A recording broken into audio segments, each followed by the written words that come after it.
تو نمبر 10 کیا ہوا؟ اتباع سنت۔ دیکھیں سنیں ایک بار پھر، جو امام غزالی رحمہ اللہ نے 10 اقسام عبادت کی لکھی ہیں: نماز، روزہ، زکوٰۃ، حج، تلاوت، ہر حالت میں اللہ کا ذکر، حلال کمانا، پڑوسیوں اور باقی سارے مسلمانوں کے حقوق کا خیال رکھنا، امر بالمعروف و نہی عن المنکر، اور اتباع سنت۔ ہو گیا؟ اچھا، تو استعانت، ایاک نعبد و ایاک نستعین، استعانت مدد طلب کرنا، تو مدد بھی کس سے مانگنی ہے؟ ہر کام میں اللہ تعالیٰ سے، ہر معاملے میں اللہ تعالیٰ سے مدد مانگنی ہے۔ جو ہر چیز کا پالنے والا وہ ہے تو مدد بھی اس سے مانگے، ہمیں کھلا پلا ہو رہا ہے تو مدد بھی اس سے مانگے۔ تو استعانت کی 2 قسمیں ہیں، ایک ما فوق الاسباب اور ایک ما تحت الاسباب۔ ما فوق الاسباب مدد صرف اللہ ہی سے مانگی جا سکتی ہے، یعنی اسباب کے درجے سے ہٹ کے، اسباب کے درجے سے ہٹ کر جو مدد ہے وہ صرف کون کر سکتے ہیں؟ اللہ تعالیٰ بس، اور کوئی بھی نہیں کر سکتا۔ اور دوسری ما تحت الاسباب، یعنی جو اسباب کے درجے میں ہے، اسباب کے درجے میں ہے، یعنی معاونت کوئی بھی دوسرا کر سکتے ہیں۔ جیسے میں نے کہا یہ کتاب مجھے پکڑا دیں، یہ پانی مجھے دے دیں، قلم مجھے دے دیں، یہ بھی ایک مدد ہے نا، تو یہ اسباب کے درجے میں ہے۔ تو اسباب کے درجے میں ایک دوسرے کی مدد تو انسان کر سکتے ہیں، لیکن اسباب سے ہٹ کر جو مدد ہے وہ صرف کون کر سکتے ہیں؟ اللہ تعالیٰ کر سکتے ہیں۔ اب اسباب سے ہٹ کر کوئی بیمار ہو گیا، آپ کسی انسان کو کہہ دیں اس کو شفا دے دے، دے سکتے ہیں؟ شفا دینا کس کے اختیار میں؟ اللہ کے اختیار میں۔ یا کوئی مر رہا ہے، آپ کسی انسان سے کہہ رہے ہیں اس کو زندہ کر دے، یہ نہ مرے، کوئی روک سکتا ہے؟ یہ اللہ کی قدرت میں ہے، اللہ تعالیٰ کی طاقت میں۔ پھر عبادت کی 3 اقسام ہیں، نمبر 1 جانی، نمبر 2 مالی، نمبر 3 دونوں سے مرکب۔ جانی عبادت جیسے نماز اور روزہ، بدن کے ساتھ تعلق ہے نا اس کا۔ آپ کے پیسے روزہ رکھتے ہیں؟ کون روزہ رکھتے ہیں؟ تو جانی عبادت جیسے نماز اور روزہ، یاد رکھیں جانی عبادت یعنی بدنی عبادت ایک کی جگہ دوسرا آدمی نہیں کر سکتا۔ چلیں آج آپ کی دن میں تھکی ہوئی ہوں، میں آج نماز نہیں پڑھتی، میری جگہ آپ پڑھ لینا، اپنی پڑھ کے پھر میری بھی پڑھ لینا، ہو جائے گی؟ یا چلیں میں اس دفعہ روزے نہیں رکھ سکتی تو میری جگہ آپ روزے رکھ لیں، ہو جائیں گے؟ بدنی عبادت خود کرنی پڑتی ہے۔ نمبر 2 دوسری عبادت کون سی تھی؟ مالی عبادت۔ مالی عبادت جیسے زکوٰۃ، صدقات، تو زکوٰۃ مالی عبادت دوسرے کی جگہ کر سکتے ہیں کہ نہیں کر سکتے؟ کوئی آدمی کسی کی اجازت سے اس کی جگہ زکوٰۃ دے دے، ہو جائے گی کہ نہیں ہو جائے گی؟ ہو جائے گی۔ نمبر 3 تیسری عبادت ہے دونوں سے مرکب، جان بھی لگتا ہے اور جان بھی لگتی ہے اور مال بھی، دونوں چیزیں صرف ہوتی ہیں، جان اور مال دونوں چیزیں صرف ہوتی ہیں۔ کون سی ہے؟ حج۔ جان بھی بڑی لگتی ہے، بڑی مشقت ہوتی ہے حج میں، تھک ہار جاتے ہیں لوگ آخری دن میں۔ حج کا زمانہ جوانی کا، اللہ ہم سب کو توفیق دے۔ ہمارے یہاں جوانی میں لوگوں کے پاس پیسہ ہوتا بھی نہیں جاتے، جب بوڑھے ہو جاتے ہیں پھر جاتے ہیں، جب اٹھتے ہیں تو ہائے آئے، بیٹھتے ہیں تو ہائے آئے۔ اس وقت حج کے لیے اولاد بھی اپنے بوڑھے باپ کو حج کے لیے کیلا بھیج دیتی ہے۔ حج کرنا کوئی اتنا آسان کام نہیں ہے، یہ جوانی کا کام ہے۔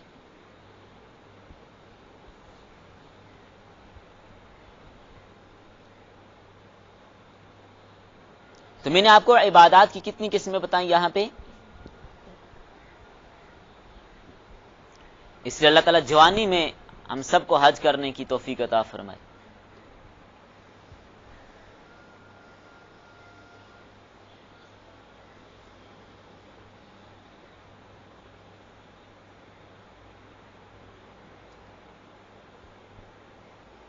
اچھا چلیں یہ آیت ہو گئی، ایاک نعبد و ایاک نستعین۔ آگے چلیے، اہدنا الصراط المستقیم، دیکھا ہم کو سیدھا راستہ۔ سیدھا راستہ کون سے؟ جو سیدھا جنت میں جاتا ہے، سیدھا جنت میں جائے، سیدھا راستہ، یعنی جس راستے پر چور اور ڈاکوؤں کا بھی کوئی خطرہ، کوئی لٹیروں کا خطرہ، آپ کو اگر کوئی بتا دے کہ یہ والا جو راستے اس پہ آگے چور بیٹھے ہیں لوٹ لیتے ہیں، جائیں گے اس پہ؟